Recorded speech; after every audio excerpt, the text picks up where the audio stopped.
સીધાવ્યા ને સ્વર્ગમાં પછી માણસને તો અસર થાય પણ પ્રકૃતિને અસર થઈ કેવી અસર થઈ રોયા રે પશુને રોયા પંછીડા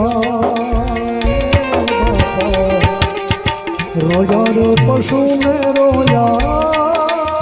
પંછીડા અને રોઈ ઉઠી આખા બગદાણાની વનરા રે બાબાજી રોઈ ઉઠી છે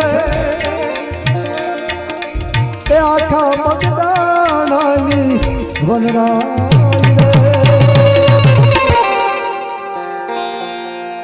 સત્યની સેવાયુત માણી સાંભળે ઓ બાબા અને બાબા કેવા સાંભળજો ભાઈ પણ ટૂંકી પેરે